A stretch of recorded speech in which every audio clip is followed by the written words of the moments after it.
Hello and welcome to Viva Barca. Welcome to another interesting episode where we are going to be discussing on the latest on Barcelona as usual. We start with former coach Ronald Koeman, who in a recent interview talks Pedri, Gavi, Messi, Frankie, Griezmann, Luke de Jong, his Barcelona stint. We are going to be discussing on everything Koeman had to say in that interview as we move ahead. Then to conclude the episode, talking about Sergio Roberto, as the Barcelona right back has reportedly recovered from his injury and will be available for Espanyol clash.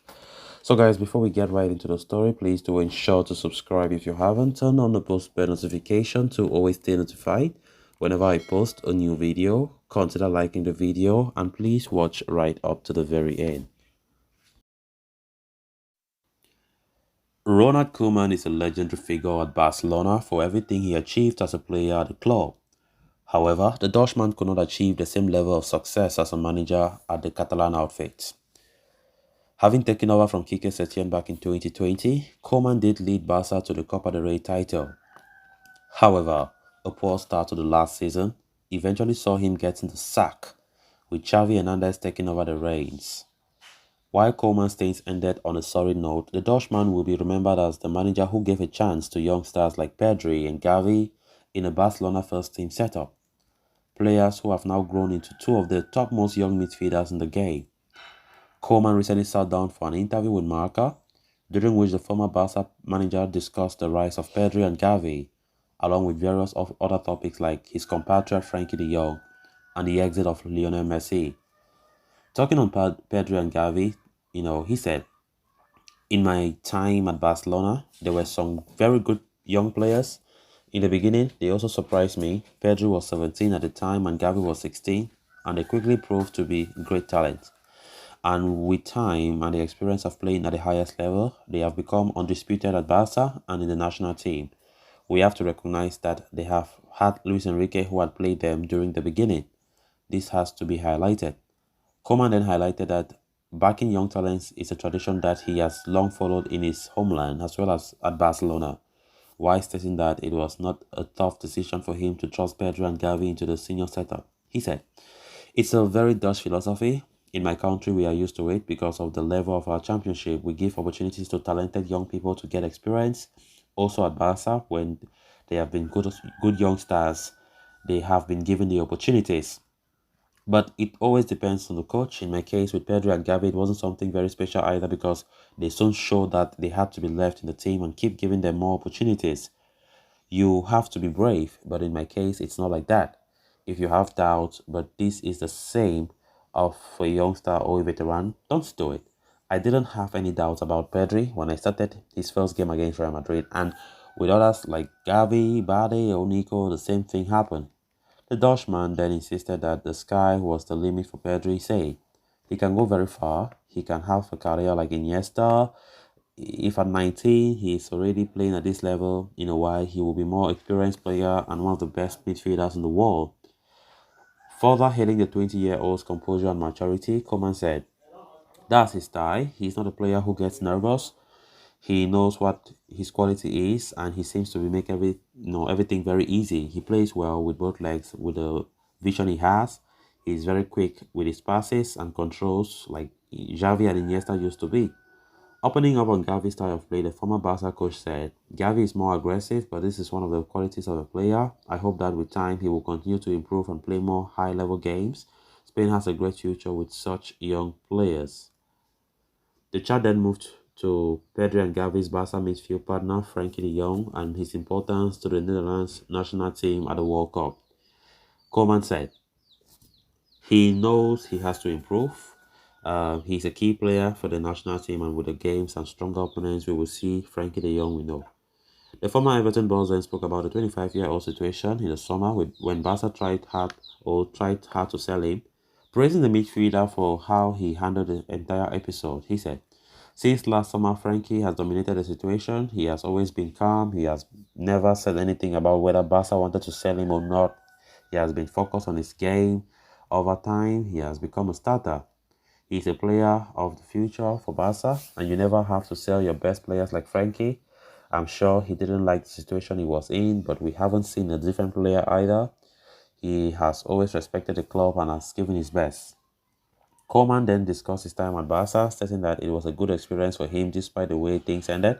The Dutchman seemed to point the fingers at President Laporta's lack of faith in him for his departure. He said, "The experience was good. As a coach, you learn every day, and I learned. It was a complicated period because of the situation the club was going through. I did my things that I was always honest in the decisions I made as a coach. Then another president came along and I wasn't one of his people. I don't want to criticize people again either. I did things for the good of the club and nothing else. But with the change of president, the situation changed. Any coach needs the full backing of the board, not with doubts. In my case, there were doubts, and that's not good because it is impossible to work as a coach like that." The Dutchman also discussed how the club handled his dismissal as manager, informing him of the decision while on the plate, and insisted things would have been dealt with in a better way. That's true, I think so too, but it can't be changed. I have always said that things could have been done differently, he said. Uh, at the start of this last season, Koeman saw his best player, Lionel Messi, leave Barcelona as a free agent as the club could not renew his contract. Soon after, another star forward, Antoine Griezmann, also departed to join Atletico Madrid on loan. Barca had brought in Memphis Depay and Sergio Aguero to reinforce the back line, but the latter was going through an injury ordeal, and on the deadline day following Griezmann's exit, Barca decided to sign Luke de Jong from Sevilla, a transfer that split opinion among fans. When asked how did he allow that to happen, Koeman simply said, "The club did not have any money at that point." He said, "There was no money. We signed De Jong at the last minute of the market. I had been in contact with him 2 weeks before in case there was a move, and seeing that he wasn't playing much at Sevilla. First, Messi happened to us, but was absolutely horrible for everyone. And then Griezmann, the only option was De Jong. But Luke didn't come to play as a starter. He came to help if the team needed him. In some tight games, we needed a header, and I was criticized for that. During the time he was, he was there, he showed his quality, and the public applauded him a lot for the points he won for Barca in the championship." Opening up about Messi's shock exit, Koeman said, "Until the last moment, I thought Messi would stay. When I saw that in the end he was leaving, I was upset as everyone else. You lose the best player in the world, and therefore you put a cross on the minimum 35 goal he scored per season and then go out and get him. It was very difficult." When asked how he sees the current Barca team under Xavi, how they are doing, Koeman said, "They are playing well. They have a strong team. The championship is going to be decided between Barca and Madrid because there's no third team that can compare or can compete with them. They have a strong squad with a strong coach." On a close elimination from UEFA Champions League from the group stages of the second consecutive season, Koeman said, "The Champions League is very strong competition that doesn't forgive you, and if you do that, someone else comes along and overtakes you. That's what happens to Barca." Then on to the final story. According to Mundo Deportivo, versatile Barca right back Sergio Roberto has fully recovered from his injury and is in line to return to training imminently. The La Masia graduate will be available for Barca's first post-World Cup clash against RCD Espanyol. Roberto sustained a dislocated shoulder during Barca's La Liga clash against Athletic Club on October 23rd and has been out on the sidelines ever since. Not part of the World Cup squad for Spain, the 30-year-old had been working on his recovery and is now said to have completed his rehabilitation completely.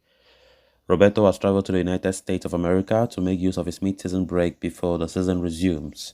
And having recovered from his injury, the versatile star is expected to return to training with the rest of the Barca players who have not traveled to the World Cup in the coming days. Xavi will reconvene training for the Stars, not participating in the World Cup on December 5. The likes of Hector Bellerin, Inaki Pena, and Marcos Alonso will also be part of the sessions and will now be joined by Roberto as well. The 30-year-old has played 12 matches for Barca this season, scoring and assisting 2 goals apiece. He has done the job as a right back, a pivot, and an interior midfielder, and has fired well for most part. Given that a number of Barcelona players are away to the World Cup and will be returning after exerting themselves in Qatar, Xavi will need his French players to step up once the season resumes. And Roberto's return to fitness to that end comes as a boost. The 30-year-old in all likelihood should be available for the derby against Espanyol on December 31st. Meanwhile, Frankie sees another player who is recovering from an injury. The Ivorian, who is being linked with a January exit, has been granted a few extra days off to recover and will rejoin training later than the aforementioned group. So guys, with that we have come to an end of this episode. Thanks a lot for watching. Until next time, bye bye.